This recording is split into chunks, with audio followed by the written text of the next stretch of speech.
fait miroir aux gens. Comme ça, c'est aussi des choses que nous a raconté Fabrice, c'est-à-dire que quand il rencontre quelqu'un, la personne s'adresse d'abord, quelqu'un qu'il ne connaît pas, s'adresse d'abord à un handicapé avant de s'adresser à une personne, bizarrement, contrairement à nous, quoi. Et donc on joue en permanence dans la série et dans les autres épisodes de la même manière, avec ce jeu où il va faire miroir et révéler des âmes. Et ça invite tout le monde, que ce soit à tous les étages, hein, à l'écriture comme à la réalisation et comme au jeu, et je crois que c'est un des fondamentaux du travail de l'interprète, c'est la rébellion. Quelque chose d'anticonformiste, arriver à être poli dans l'impoli. Je sais pas ce que je dois faire là, vous foutre à la porte ou vous rire au nez. Vous faites ce que vous voulez. Mais si vous me jetez dehors, vous ne saurez jamais qui l'a tué. Sa mère. Ouais. Sa petite maman chérie. Je vais mettre ça sur le compte de l'alcool. Il a bon dos, l'alcool. Vous, par contre, vous n'êtes pas du genre assoiffé, hein. En même temps, un type de votre gabarit,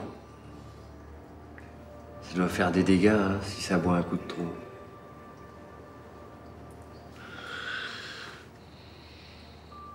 Il est tard. J'aimerais aller me coucher. Moi aussi. Mais je vais vous demander un petit service. Je suis crevé. Je suis bourré. Et j'ai pas envie d'entrer chez moi. Une baraque pareille, ça doit bien avoir une petite chambre d'amis. Vous êtes sûr que c'est une bonne idée? Allez, je peux plus bouger. Même les bras. Quelle puissance, non mais quelle puissance. Franchement, ça me rend tout chose. Et en même temps, j'ai l'impression que ça vous fait quelque chose à vous aussi, hein. Ça vous a jamais tenté entre garçons? Moi non, mais un beau gars comme vous... Oh. Allez, jouez pas les effarouchés, c'est pas vous que ça va choquer. Un type qui a tué sa femme.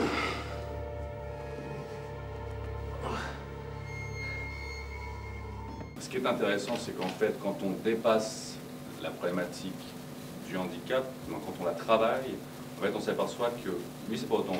Son problème, c'est pas qu'il soit handicapé, le problème, c'est que c'est un gars qui est marginal. Et le fait est qu'il soit sur un fauteuil le met encore plus en marge, puisqu'il a dépassé les codes sociaux, parce que sa situation physique fait que, effectivement, oui, monsieur, merci, monsieur, tout ça, ça lui importe beaucoup moins. Puisque le problème, c'est plus ça, le problème, c'est juste d'être, d'exister, de trouver pourquoi je suis là, qu'est-ce que je fais sur cette terre. Quand je t'ai demandé de revenir, après ton accident, tu te souviens du deal qu'on a fait? Suffit les conneries. Bah, c'est fait. Plus de drogue, plus de raquettes. Mais ça fait des mois que j'ai pas cassé la gueule à un indique. Très bien. Mais maintenant, il y a une dernière étape dans ta réinsertion.